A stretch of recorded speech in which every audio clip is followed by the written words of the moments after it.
ବାହାଘର ପରେ ଏବେ ସ୍ୱାମୀ ଅନୁରାଗଙ୍କ ସହିତ ଶାଶୁ ଘରେ ଆଜି ଗୃହ ପ୍ରବେଶ କରିଛନ୍ତି ଅଭିନେତ୍ରୀ ଏଲିନା ସାମନ୍ତରାୟ। ତେବେ ଦର୍ଶକ ବନ୍ଧୁ, ଆପଣମାନେ ତ ପୂର୍ବରୁ ସମସ୍ତେ ଜାଣିଥିଲେ ଯେ ଅଭିନେତ୍ରୀ ଏଲିନା ଓ ଅନୁରାଗଙ୍କର ଇଣ୍ଡୋନେସିଆରେ ବାହାଘର ସରିଛି। ବାହାଘର ସରିବା ପରେ ଏବେ ସ୍ୱାମୀଙ୍କ ସହିତ ଶାଶୁ ଘରେ ଗୃହ ପ୍ରବେଶ କରିଛନ୍ତି। ଆଉ ଶାଶୁ ଘର ଲୋକମାନେ, ଶାଶୁ ଶ୍ୱଶୁର, ତାଙ୍କର ନଣନ୍ଦ, ଏମିତିକି ସାରା ପରିବାର ଲୋକମାନେ ତାଙ୍କୁ ଗ୍ରାଣ୍ଡ ୱେଲକମ୍ ପାର୍ଟି ମଧ୍ୟ ରଖିଥିଲେ, ଯାହାକି ବହୁତ ସାରା ପ୍ରୋଗ୍ରାମ କରି ତାଙ୍କ ଯେତେବେଳେ ଏଲିନା ଘରକୁ କଳସି ଗଡ଼ାଇ ଯେତେବେଳେ ଫୁଲ ପାଛୁଡ଼ା ହୋଇଥିବା ସ୍ଥାନରେ ପାଦ ପକାଇ ପକାଇ ଯେତେବେଳେ ସେ ଘର ଭିତରକୁ ପ୍ରବେଶ କଲେ, ସେତେବେଳେ ବହୁତ ଖୁସିର ଲହରୀ ଖେଳି ଯାଇଥିଲା ସମସ୍ତଙ୍କ ମନରେ।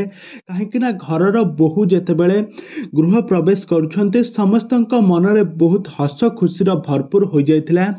ଏଲିନା ମଧ୍ୟ ଖୁସିରେ କାନ୍ଦି ପକାଇଥିଲେ, କାହିଁକି ନା ତାଙ୍କର ଏତେ ଦିନର ଭଲ ପାଇବା ଆଜି ସଫଳ ହୋଇଛି।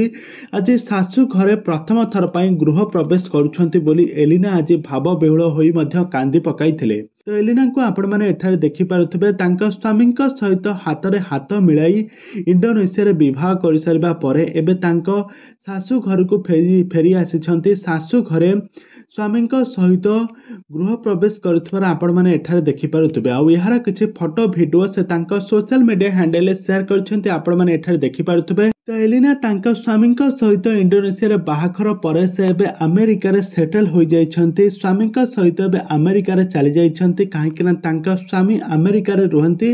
ଆମେରିକାରେ ରହି ତାଙ୍କ ସ୍ୱାମୀ ଓ ଶାଶୁ ଶ୍ୱଶୁରଙ୍କର ସେବା ଯତ୍ନ କରିବେ ବୋଲି ସେ କହିଛନ୍ତି। ଆଗାମୀ ଦିନମାନଙ୍କରେ ଏଲିନା ପୁଣି ଥରେ ଅଲିଉଡ୍ ଇଣ୍ଡଷ୍ଟ୍ରିକୁ ଫେରିବେ କି ନାହିଁ, ତାହା ତ ଏ ପର୍ଯ୍ୟନ୍ତ ସଠିକ୍ ଭାବରେ ଜଣାପଡ଼ି ନାହିଁ।